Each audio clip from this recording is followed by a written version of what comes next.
Nói đến tỉnh thành giàu nhất Việt Nam, nhiều người sẽ nghĩ ngay đến thành phố Hồ Chí Minh hoặc Hà Nội. Điều này cũng dễ hiểu thôi. Một bên là đầu tàu kinh tế lớn nhất cả nước, một bên là thủ đô, nơi tập trung rất nhiều doanh nghiệp, ngân hàng, dịch vụ và cơ quan lớn. Nhưng nếu đổi cách tính đi một chút, lấy tổng giá trị kinh tế của một địa phương rồi chia cho số dân đang sống ở đó, kết quả lại khác hẳn. Con số này được gọi là GRDP, bình quân đầu người. GRDP có thể hiểu là phiên bản cấp tỉnh của GDP. Khi mà nói đến những quốc gia lớn mạnh, chúng ta dùng là GDP. GDP thì đo tổng giá trị kinh tế mà cả một quốc gia tạo ra, còn GRDP đo tổng giá trị kinh tế mà một tỉnh hoặc là một thành phố tạo ra.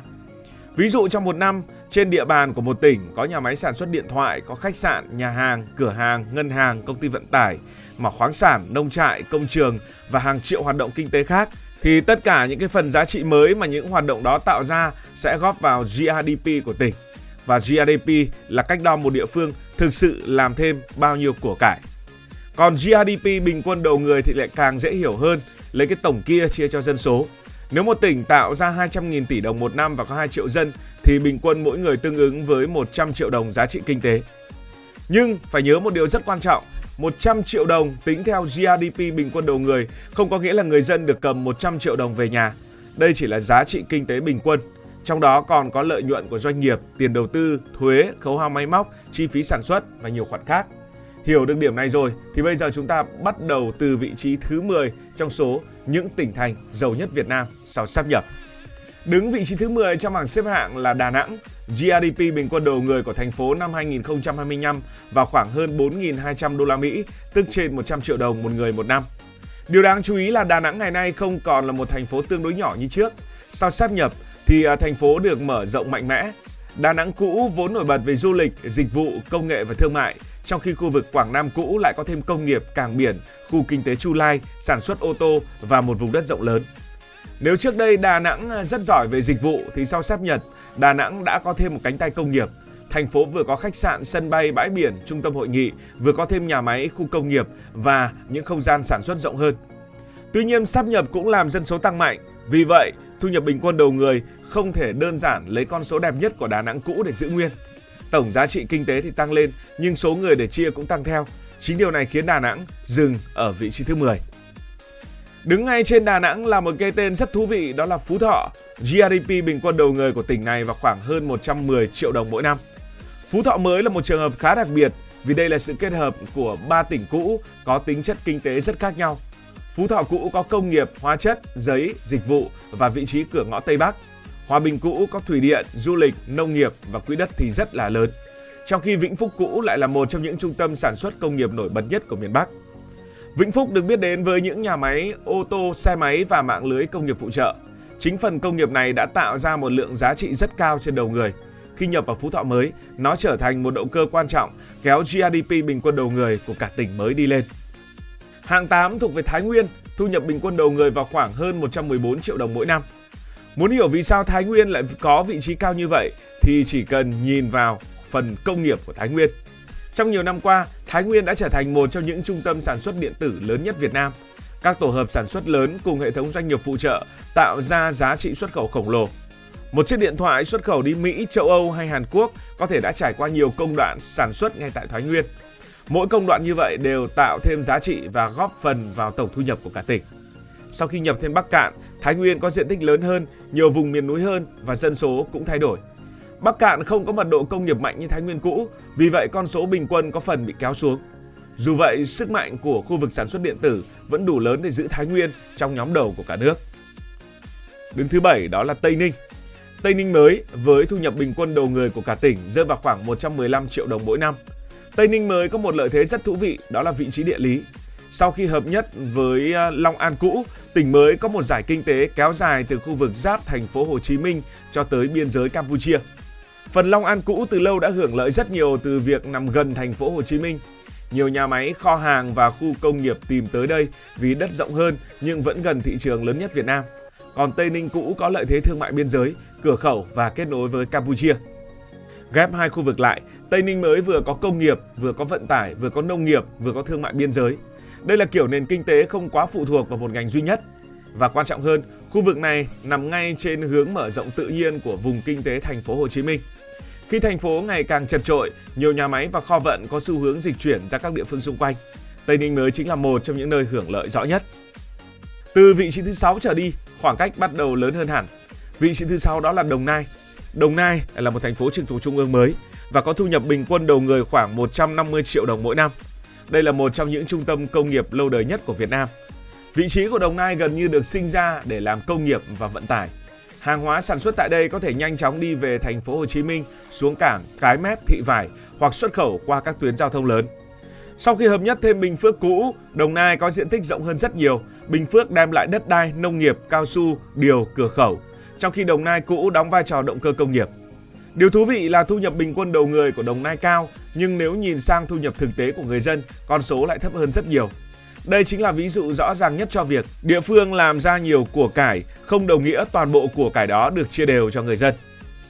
Đứng thứ 5 là Bắc Ninh mới, thu nhập bình quân đầu người của tỉnh vào khoảng gần 6.000 đô la Mỹ mỗi năm.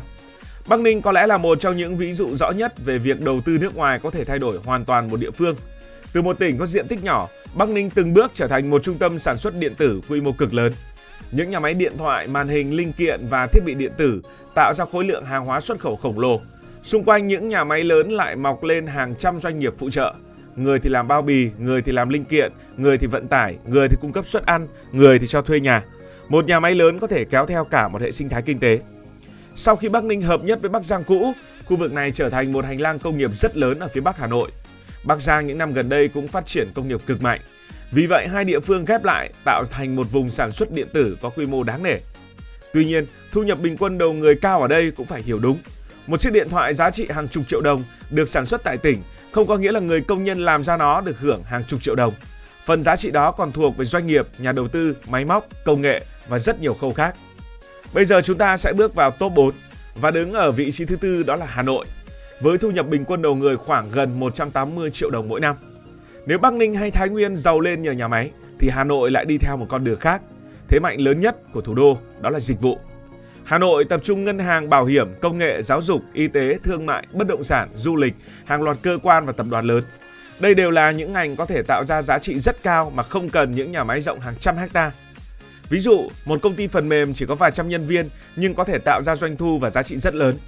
Một ngân hàng có thể kiếm hàng chục nghìn tỷ đồng mà không cần dây chuyền sản xuất. Một trung tâm thương mại, khách sạn cao cấp, hai doanh nghiệp tư vấn cũng vậy.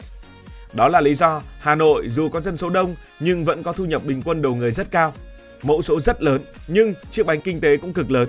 Tuy nhiên Hà Nội chỉ đứng thứ 4 bởi 3 địa phương phía trên đều sở hữu những lợi thế rất đặc biệt. Đứng thứ 3 đó là Hải Phòng với thu nhập bình quân đầu người vào khoảng gần 200 triệu đồng mỗi năm. Nếu phải gói gọn sức mạnh của Hải Phòng bằng 3 từ thì đó sẽ là cảng biển, công nghiệp và vận tải. Hải Phòng có cảng nước sâu Lạch Huyện, cửa ngõ hàng hải quan trọng nhất của miền Bắc. Các nhà máy trong thành phố và khu vực lân cận có thể đưa hàng ra cảng rồi đi thẳng sang nhiều thị trường lớn. Sau khi hợp nhất với Hải Dương cũ, Hải Phòng còn mạnh hơn. Hải Dương vốn là một vùng công nghiệp lớn nằm đúng trên tuyến Hà Nội - Hải Phòng. Vì vậy tỉnh mới gần như có một chuỗi sản xuất hoàn chỉnh.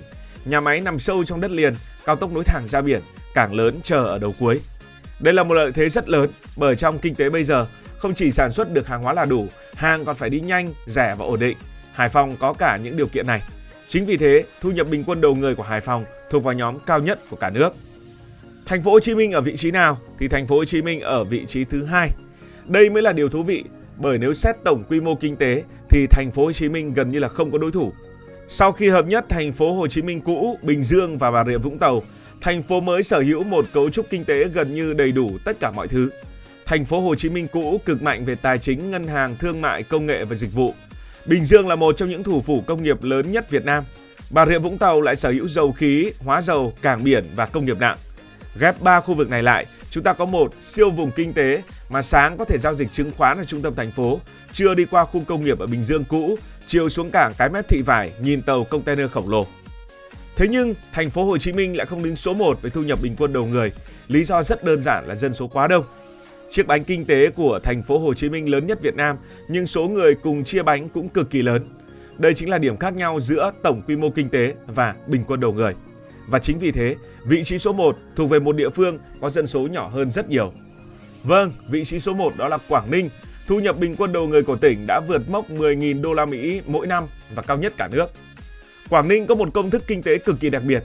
Thứ nhất, tỉnh này có ngành khai khoáng rất mạnh, đặc biệt là than. Thứ hai, Quảng Ninh có điện, xi măng, công nghiệp và cảng biển. Thứ ba, Quảng Ninh có cửa khẩu Móng Cái, nơi giao thương lớn với Trung Quốc. Và cuối cùng là du lịch, với Vịnh Hạ Long là một trong những điểm đến du lịch nổi tiếng nhất của Việt Nam. Có mỏ than tạo ra giá trị, có nhà máy điện và công nghiệp, có cảng biển vận chuyển hàng hóa, có cửa khẩu làm thương mại, có khách du lịch tới Hạ Long ăn uống, ngủ nghỉ, mua vé, đi tàu, mua sắm, tiêu tiền. Trong khi đó, dân số Quảng Ninh lại không quá lớn và đây chính là điểm mấu chốt. Hãy tưởng tượng hai gia đình. Gia đình A kiếm được 1 tỷ đồng một năm nhưng có 10 người. Gia đình B kiếm khoảng 500 triệu đồng một năm nhưng chỉ có 3 người. Tổng tiền gia đình A lớn hơn nhưng chia bình quân đầu người thì mỗi người thì gia đình B lại cao hơn.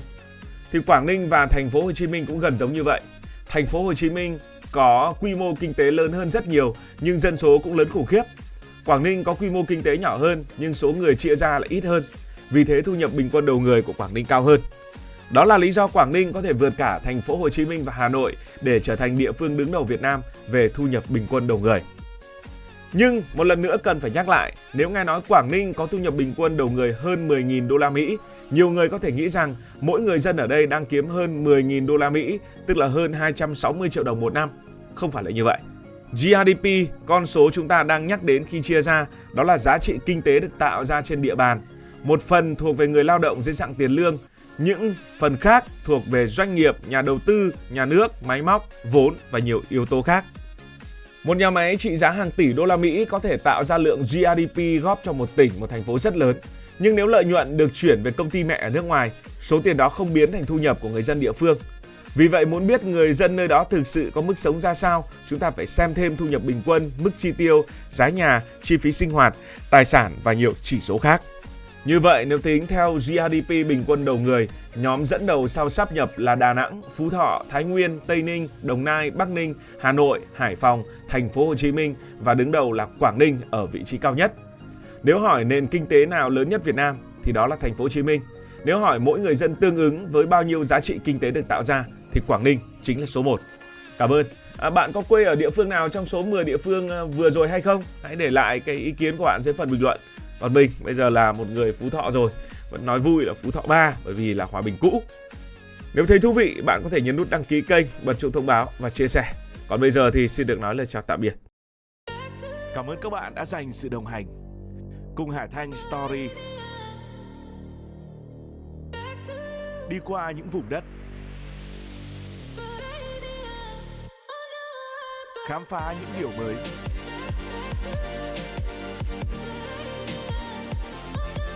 Đừng ngần ngại, hãy để lại những góp ý và xin được hẹn gặp lại.